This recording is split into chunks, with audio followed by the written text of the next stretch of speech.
On Get Up. And did everyone see this from Shefty over the weekend? With no long-term contract in sight, the Cowboys and Dak Prescott are heading straight toward a situation in which the team will have to use its franchise tag on the quarterback. At this point, the franchise tag looks inevitable, although neither side wants it to come into play. Now, if Dak receives a tag from the Cowboys, it would be a rare occurrence since the system came into place only 10 times as a quarterback being franchised. However, like Hembo said, only 3 times did the player actually play the whole season under the tag.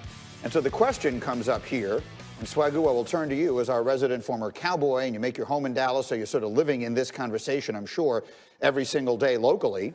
Should the Cowboys franchise Dak? And if they do, what should he do? They should if they're at an impasse with the numbers, but he shouldn't have signed it. Like, I'm not changing how I view this. Look, Dak Prescott, for everybody that's going to say, well, Dak should accommodate the Cowboys. Dak has been accommodating the Cowboys for 4 years. They hadn't had to pay Dak Prescott a lot of money because of where he was drafted. And obviously, he's outperformed what he's earned. That is a no-brainer for anybody. If there's a small difference between a contract, hypothetically, if Dak wants 37 and the Cowboys won't budge off 33, why? That's what I would want to ask Jerry and Steven and all of the brass. If he wants 37 and you're at 33, why won't you budge? You said this is your franchise quarterback. He went out and led a top offense last year. He's played, he's had success. And the biggest thing, everybody else is locked up. Now, you just said they say he's their franchise quarterback. You used an expression yesterday that I love, which is your actions speak so loudly that I can no longer hear your words. Yeah.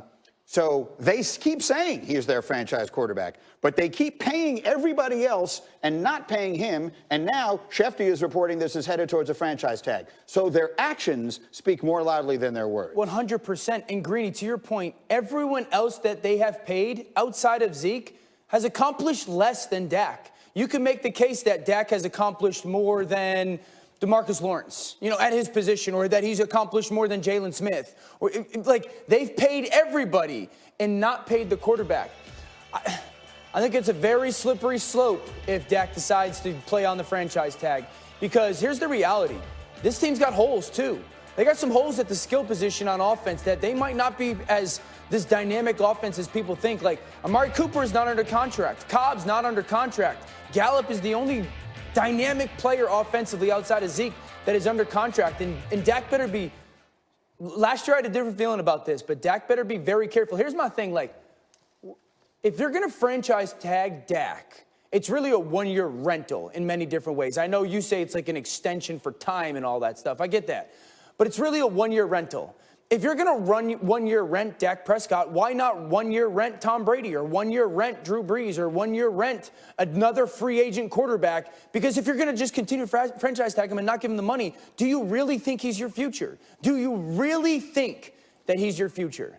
I think in Marcus's hypothetical, if the Cowboys are at $33 million and he's at 37, and again, this is hypothetical, then they are trying to pay him. Like, they're not, the reason those other guys are signed and he's not is that they went at the Cowboys' price, other than Ezekiel Elliott, who held out and forced them to cave in. So if he wants to hold out and force them to cave in, they might. But look, it's not a one-year rental because you get to do it again next year. I mean, the franchise tag enables the team to have control in this situation, and that's why they would exercise it. That's their leverage. We don't have to go to this hypothetical 37 because we can get you for 27. Or we can get, you know what works in his favor? You know what works in Dak's favor? There's 2 franchise tags.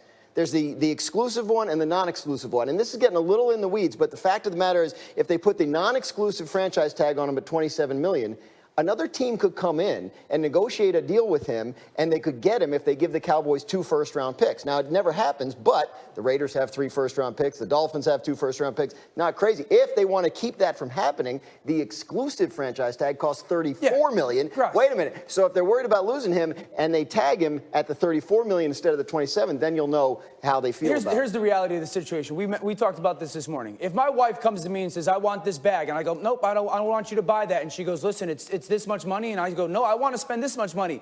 And she looks at me, she goes, I want this bag. I'm going to go, okay, you go get the bag. Why? Because I'm committed to her. Like, if Dak Prescott goes to them and goes, I want this much money, and they sit there and say, Dak, you're our future. You're our franchise quarterback. How come the Rams didn't hesitate to pay Jared Goff? And how come the Eagles didn't hesitate to pay Carson Wentz? That wasn't a great move to pay Jared Goff when they did. Don't sign it. If you have until July 15th Just to buy don't the bag, sign it. you might stretch it out to Don't July sign 15th. it. Like, Graz, you saying 27 million, 34 million. Don't sign it. If you want 37 and you're Dak Prescott, don't sign unless it's 37 million annually. I hope he doesn't sign so we can keep talking about this. I'm completely on Swagu's side. If they try to franchise him, if the period goes by and he doesn't have a new deal, he should do one thing. He should go to Cabo, and he should bring with him only one thing, and that is a pen. Yes. And say, you know what? You come on down here, and I will sign a contract down here, like my buddy Zeke did. That's the only way it works. That's the only way it works. And if his agent advises him to sign a franchise tag, I'm going to his agent's office and kick the window. You think he's good enough to demand that amount of money? I don't think they have a choice. Yeah, I agree. All right, we got. I'm committed to my wife, but you can't have the purse. I'm sorry. You're buying your wife too. Don't get a You're personal buying your wife about too. it. Let's get to some NBA action. Sixers